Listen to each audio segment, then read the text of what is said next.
Hello नमस्ते everyone.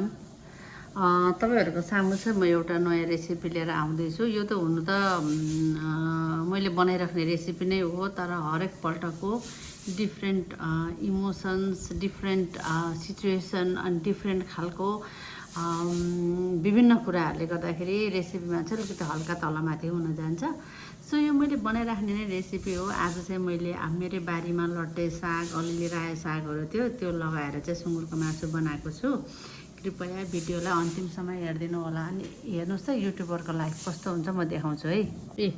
3-4वटा यहाँनिर यसरी खोलेर बसिरहेको छु, अनि यता पनि चलिरहेको छ। कम्ता गाह्रो छ त। अहिले हामी सानो सानो स्मल उयोहरू हो नि त, युट्युबर, सानो सानो भ्युज आउने युट्युबरहरू हो। त्यसले गर्दा इच अदरको भिडियो चाहिँ सपोर्टको लागि पनि हामीले हेर्नुपर्ने हुन्छ। त्यस्तै छ है। ल त, संसार त सपोर्टले चल्ने रहेछ। आउको भिडियो सुरु गरेँ है मैले अब। ल हेर्नुहोस्, इन्जोय गर्नुहोस्। छेउको कुकरले चाहिँ एकदम हल्ला गरेर डिस्टर्ब भयो, अनि मैले चाहिँ म्युट गरेर भोइस ओभर गर्दैछु। तेल लगाउने, अनि त्यस पछाडि त्यसमा चाहिँ मेथी मात्रै पड्काउँदैछु मैले। मेथी कालो बनाएपछि चाहिँ यसमा अरू सामान अब के पकाउने कुरा लाउँदै जान्छु। मेथी चाहिँ कालै बनाउनुहोस् है तपाईँहरूले तरकारी पकाउँदाखेरि, अदरवाइज यो तितो मात्रै हुन्छ, स्वाद आउँदैन। यो लगाएपछि चाहिँ मैले मासु लगाएँ, अनि बिर्को तुरुन्तै लगाइदिइहालेँ। मासु चाहिँ मैले पोक बेली र पोक रिब लगाएको छु, हेर्नुहोस् त।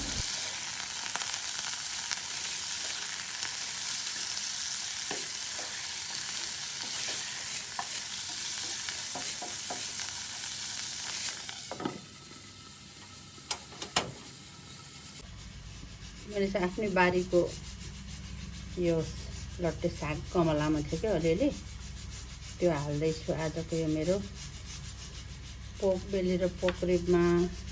अनि अलिअलि बेथु साग पनि थियो, त्यो पनि हालेँ। अलिअलि गमलामा अहिले गर्मी छ, फुल खासै हुन्न नि त, त्यो साग हालेको छु कि मैले। एकदमै मिठो हुन्छ। अब यसमा चाहिँ म अलिकति रायो पनि मिसाइदिन्छु। सबै साग केलाएर देखाउँछु है।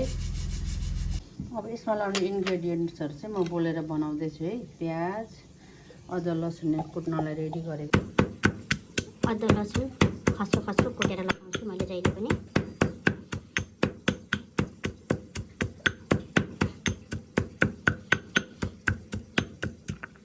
अनि त्यस पछाडि जिरा धनियाँको धुलो र बाबा मिट मसला, नुन र बेसार। ओके, अब हामी फेरि पकाउन सुरु गरौँ।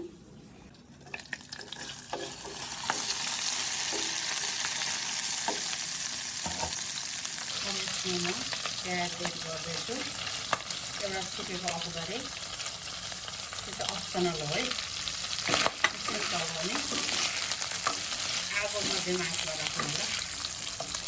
अदुवा लसुन मलाई खस्रो खस्रै मनपर्छ।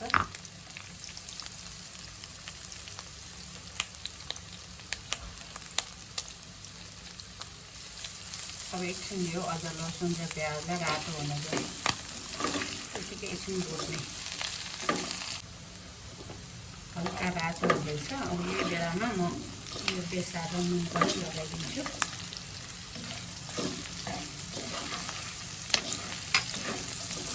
एकछिन चलाउने, अनि यसमा चाहिँ म टमाटर लगाउँछु। टमाटर अलिकति पाक्न टाइम लाग्छ हो, सागभन्दा धेरै टाइम लाग्छ। कहिले काहीँ चाहिँ त्यस्तो खालको टमाटर हुन्छ क्या। अब म लगाउँदैछु टमाटर। यो चाहिँ 2टा टमाटर हो। लगाएर एकछिन चलाएर यसलाई छोपिदिनुपर्छ। त्यही बेलामा यहाँ मसला पनि लगाइदिइहाल्नु। आगो सानो गर्ने, अनि खोज्दै पकाउने, टमाटर गल्ने गरी, अनि बल्ल साग लगाउने।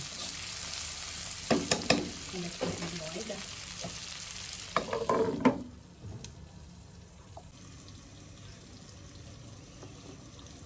अब चाहिँ हाम्रो मासु पाक्नु आँटिसक्यो है। 90% होइन, पुरै पाक्यो भन्दा पनि हुन्छ। हेर्नुहोस् त, टमाटर कस्तो टाइम लागेको पाक्नलाई। अब यसमा चाहिँ म लाउँदैछु साग। यो चाहिँ आफ्नै कन्सिनो भएको देख्नुभयो नि। यो यस्तो बेथु, लट्टे रायोहरू है मिक्स गरेको साग लगाएर कसरी पकाउँछु भनेर तपाईँहरूलाई देखाउँदैछु मैले। फ्रेस अर्ग्यानिक साग, लट्टे, बेथु, रायो सिलासङ्ला गरेर 2 जना मात्रै छौँ, एक छाकको पुगिहाल्छ। कहिलेकाहीँ अर्ग्यानिक यसरी पकाएर खानुपर्छ।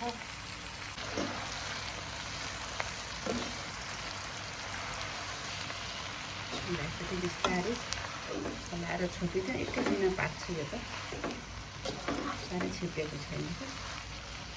आज चाहिँ हामी नेपालको दाल अनि आफ्नै बारीको तरकारी सागहरू पकाएर मासुसँग खाँदैछौँ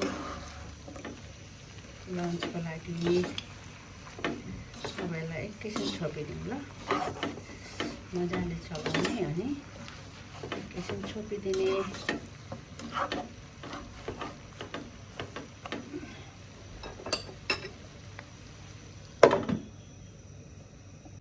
अब हाम्रो साग चाहिँ कस्तो भयो है त, साग र मासु अलिकति कामेर यता सारौँ। अनि हेरौँ त, दाल पनि पाक्यो, अलमोस्ट रेडी हुन आँट्यो है। मलाई चाहिँ किन रायो सुँगुरको मासुमा सागहरू चाहिँ क्या मसिनो काटेर भन्दा सग्ला लगाएको मनपर्छ। कहिलेकाहीँ चाहिँ मसिनो काटेर पनि लाउँछु, आज चाहिँ मैले सग्ला लगाएको छु। अब अरू 2 मिनट छोपिदिउँ।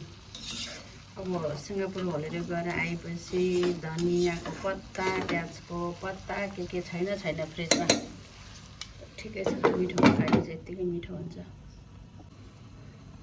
अब चाहिँ हाम्रो रेडी भयो जस्तो छ है। ल हेर्नुहोस् त, सट्टा हाम्रो साग र मासु रेडी भयो। अब यसलाई चाहिँ म पस्केर देखाउँदैछु ल। वाउ, दाल र भातसँग यस्तो मिठो हुन्छ यो। अवश्य म यसलाई सर्भ गर्दैछु। यस्तो मसिनो के अरे खाना बनाउने भएर होला, यस्तो मसिनो भाँडा मात्रै छ क्या मेरो घरमा त। यति राम्रो छ सर्भिङ बोलहरू, हेर्नुहोस् त। ल सबै मैले आज चाहिँ मेरो यो पोक बेली र पोक रिब है सबै पस्केर देखाउँछु म अब। ल मेरो पोक बेली र पोक रिब चाहिँ सागसँग पाकेर एकदमै रेडी भयो अनि एकदमै मिठो पनि देखेको छ है। हेर्नुहोस् है, हजुरहरूलाई पनि यस्तै झटपट पाक्ने मिठो रेसिपी चाहियो भने चाहिँ हजुरहरू मेरो च्यानलमा जोडिनु होला है। अहिलेसम्म मेरो भिडियो हेरिदिनु भएकोमा धेरै धन्यवाद छ तपाईँहरूलाई। मैले सबैतिरबाट घुमाएर देखाएँ है त। ल त, bye everyone, thank you so much for watching video.